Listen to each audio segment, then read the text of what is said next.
Hi, everyone. I want to talk about something that's one of the hardest things to talk about when it comes to benzodiazepine withdrawal, recovery. Um, I see something going on a lot uh, that I want to address here, and I feel that this is something that's crucial to understand, that people need to understand from the beginning. A lot of us, myself included, don't learn this till later on, and which I think is insane. This is something that we need to learn from the beginning, and that is acceptance. I'm talking about acceptance of your situation, acceptance of the fact that you have a disability right now, that what you are dealing with is a severe injury. You have been injured, your brain has been injured, your central nervous system and your body are injured. And what I see is people who are still trying to live their lives the way that they were living them before this happened. What I want to do is give you permission. I give you permission to use disability language. I give you permission to talk about this as a severe illness. I give you permission to stay away from withdrawal terminology, withdrawal, dependence, addiction, of course. And there is nothing dishonest about that. In doing so, what you're doing is you're choosing to share the part of your story with others that you're comfortable with sharing right now. And if you choose later on to discuss benzodiazepines, to discuss withdrawal, I think that it can be a very good thing. I think it can help a lot of people. But in the meantime, I give you permission to only discuss with other people that which will help you to survive what is probably going to be the most difficult thing that you've ever had to get through in your life. I give you permission to go into your doctor and get a little form that they fill out that you take into the DMV so that they can give you a handicap placard for your car. Just because other people cannot see your injury, because your injury is at a cellular level, that makes it no less real. But it is an injury, and you wouldn't expect someone whose legs were cut off to still walk around. Your mental, cognitive, and physically, your legs have been cut off. And you can't just try and tuck that away and hide that from people and hope that they won't notice and hope that somehow you'll get through and muddle through somehow and still make things work. That's not a realistic expectation to have. I give you permission to park in a handicapped parking space because I know how hard it is just to get to the store in the first place, much less to have to get through those front doors and walk around that store and get the groceries that you need just so that you can eat. So I give you permission, if you can figure it out, to use one of those wheelchairs to make this process easier on you. And to have no shame in doing that.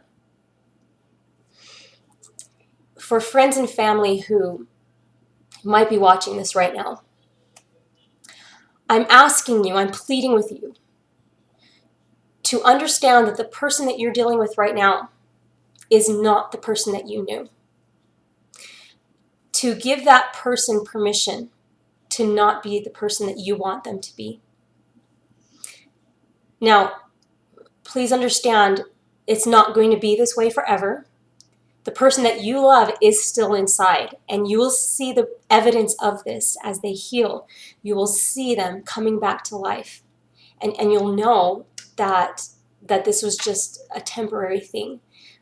But in the meantime, don't expect this person to be giving, caring, understanding.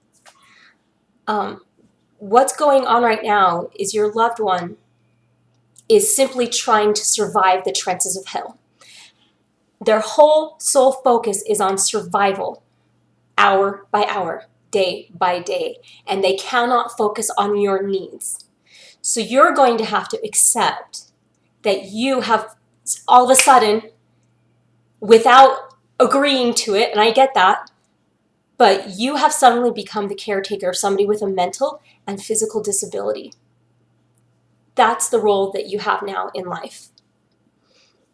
You can choose to fulfill that role or not, but I promise that if you choose to, this person that you love, as they heal, they are going to recognize what you have done for them. And they are going to be so grateful. And having gone through this together, you are going to be so much closer. You're going to have such a better understanding, and it's going to be worth it. But things will never be the same. And even when we do heal, when you get through this, you will never be the same. So stop trying to live the same life. It's not necessarily a bad thing. You're not going to be the same person, and a lot of it's going to be in really good ways. You're going to live life differently. So stop trying to cling to the old life that you had that led to this problem in the first place. That's just not a healthy way to address this problem, and it's not going to work. The way that this is going to work is the day when you finally accept that you are disabled, and when you're able to communicate that to those around you and say, I'm sorry, I have a disability, I can't do that. I'm dealing with some brain damage, I don't understand, can you please help me? A lot of people ask me, how did you get through this? How did you raise children when you were going through benzodiazepine withdrawal syndrome? I didn't. I reached out to people in my community, to people at church, and I asked them for help. At one point, we hired someone for a few months because luckily we were able to afford that, and she came and helped me with my children. Then when school started up, I reached out to people and I said, I really don't want to have to put my daughter in daycare, but I just need a few hours, even just a couple of hours every day where I can have no stimuli, where I don't have to think or listen or see or smell, where I can just desensitize for a few hours. If I could just have that, I think I could just get through the rest of the day. And people stepped up, and I think you'll be surprised how willing people will be to help you when they understand that you're dealing with a disability. So please take some time, consider what it is that I'm saying here. I hope that this situation won't be that intense, and I hope it won't last that long for you. But there is no way of knowing how long this is going to last. There's no way to just sort of hide from the world and hope that this passes before things really fall apart. Things are going to fall apart. Life changes, and the sooner that you can learn to accept that, to make preparations, to make accommodations for your current disability, the easier that this is going to be for you to get through. The easier that it's going to be for your loved ones and for your little ones to accept you and love you as you are right now. Because you are worth loving right now. Just because you have a disability, that doesn't make you any less worthwhile, any less of a human being, any less valuable than you were the day before this happened. So I know that's hard to talk about, so I'll just leave it there, and I wish you all a full recovery.